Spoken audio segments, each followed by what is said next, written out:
Assalamualaikum warahmatullahi wabarakatuh. Perkenalkan, nama saya Aisyah Kamal dengan NIM 23136038. Di sini saya akan mempresentasikan hasil kerja saya. Adapun materi yang akan saya bahas, pertama ilmu ukur tanah, kedua prinsip pengukuran dan sistem referensi, ketiga perhitungan planimetris, keempat pengukuran jarak langsung dan tachyometry, kelima bearing, azimut, dan pengukuran sudut, keenam ada poligon, ketujuh peta situasi. Langsung saja masuk pada materi yang pertama, pengantar ilmu ukur tanah. Ukur tanah adalah cabang ilmu geodesi yang mempelajari pengukuran di permukaan dan bawah tanah untuk keperluan seperti pemetaan dan penentuan posisi pada area terbatas, sehingga kelengkungan bumi dapat diabaikan menurut Wongso Citro 1980. Tujuan utama dari ukur tanah adalah mempelajari pengukuran pada permukaan bumi yang dianggap datar, meskipun lengkung, terutama untuk area yang panjang tidak lebih dari 50 km. Pengukuran dalam ilmu ukur tanah meliputi detail alam dan buatan manusia untuk menentukan posisi horizontal, yakni X dan Y, dan vertikal Z.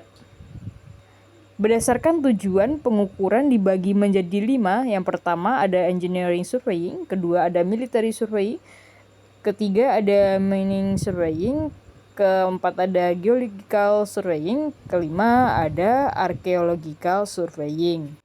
Selanjutnya ada pengukuran berdasarkan luas cangkupan, dibedakan menjadi pengukuran area kecil dan pengukuran area besar.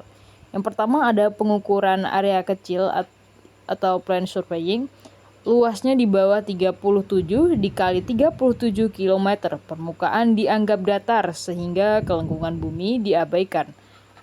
Yang kedua ada pengukuran area besar, luasnya di atas 37 kali 37 km, kelengkungan bumi diperhitungkan.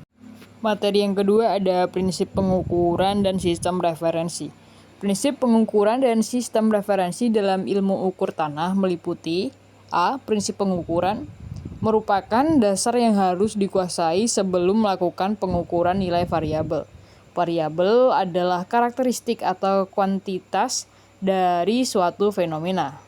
Prinsip pengukuran terbagi menjadi 5. Yang pertama ada triangulasi, mengukur sudut antara titik untuk menentukan posisi. Kedua ada trilaterasi, menggunakan pengukuran jarak antara titik-titik. Yang ketiga ada leveling, menentukan elevasi atau ketinggian suatu titik. Keempat ada pengukuran sudut, mengukur sudut horizontal dan vertikal. Kelima ada pengukuran jarak, mengukur jarak antara dua titik dengan alat seperti pita ukur atau teknologi GNSS. Kedua, sistem referensi. Sistem referensi digunakan untuk menentukan posisi relatif dari titik-titik yang diukur. Titik referensi yang digunakan adalah permukaan level muka air normal, air laut, atau MSL, disebut sebagai titik ekuipotensial. Sistem referensi terbagi menjadi 5. Yang pertama ada koordinat geografis, menggunakan lintang dan bujur. Yang kedua, koordinat kartesian, menggunakan sumbu X, Y, Z untuk posisi 3D. Yang ketiga, datum geodetik, referensi untuk sistem koordinat seperti WGS 84. Keempat, proyeksi peta, menggambarkan permukaan bumi ke peta datar. Kelima, ada elipsoid dan geoid, model bentuk bumi untuk pengukuran. Kita masuk pada materi selanjutnya, yakni perhitungan planimetris. Penghitungan planimetris adalah perhitungan yang dilakukan pada bidang datar atau 2 dimensi untuk menentukan jarak, sudut, azimut, dan koordinat. Adapun beberapa hal penting yang terkait dengan penghitungan planimetris. Yang pertama, jarak dapat dihitung dari 2 titik yang diketahui koordinatnya. Yang kedua ada azimut, adalah sudut yang dibentuk oleh arah utara dengan garis yang menghubungkan dua titik. Ketiga ada sudut dapat dihitung dari 3 titik yang diketahui koordinatnya. Keempat, koordinat dapat dihitung dari jarak dan sudut yang diketahui. Berikutnya pengukuran jarak langsung dan tachymetry.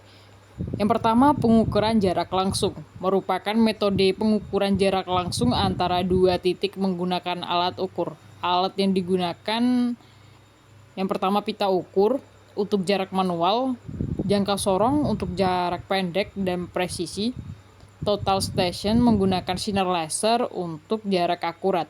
Langkah-langkahnya, tempatkan alat di titik awal, ukur jarak ke titik akhir, lalu catat hasil pengukuran.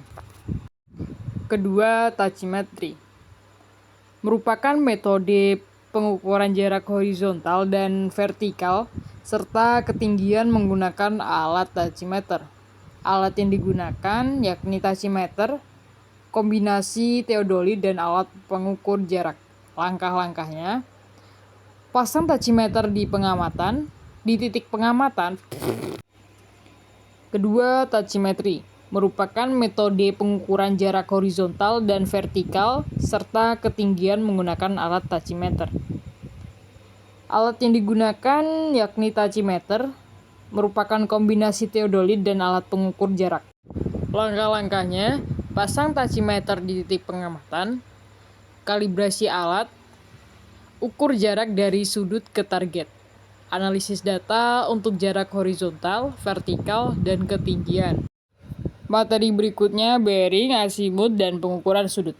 Yang pertama, bearing merupakan arah sudut dari utara ke suatu objek diukur searah jarum jam dalam derajat. Digunakan dalam navigasi untuk menentukan arah perjalanan. Kedua, azimut merupakan sudut horizontal dari utara, sejati atau magnetik ke suatu objek, juga diukur dalam derajat.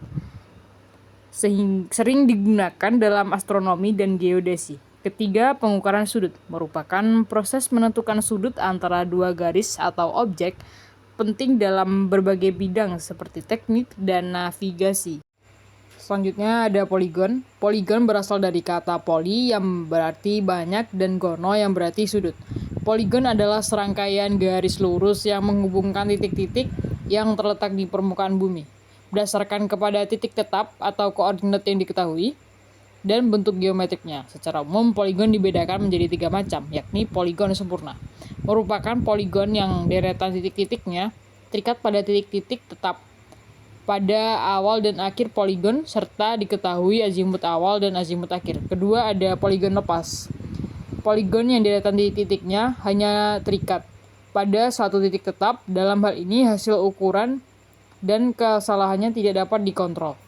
Ketiga, ada poligon tertutup. Poligon yang deretan titik-titiknya terikat pada suatu titik tetap pada yang berfungsi sebagai titik awal sekaligus titik akhir. Hasil pengukuran dapat dikontrol dan diketahui kesalahannya. Nah, dapat dilihat masing-masing gambar dari poligon sempurna, poligon lepas, dan poligon tertutup.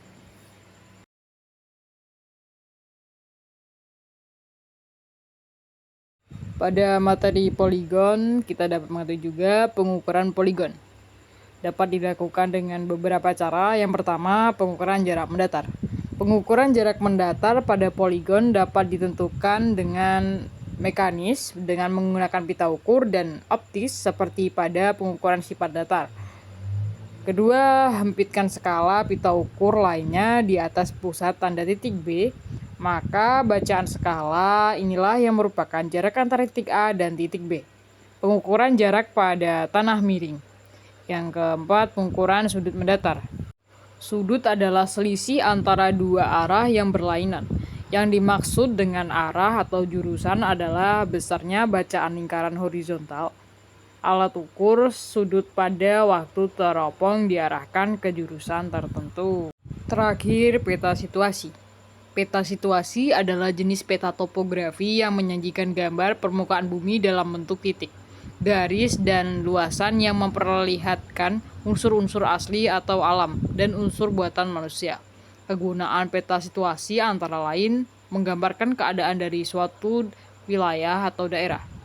Dapat mengetahui perkiraan luas suatu wilayah atau daerah. Dapat menentukan jarak, arah, beda tinggi, dan kemiringan dari suatu tempat ke tempat yang lain. Dapat menentukan posisi horizontal dan vertikal secara bersamaan dalam suatu peta. Gambar yang tertera merupakan contoh dari peta situasi.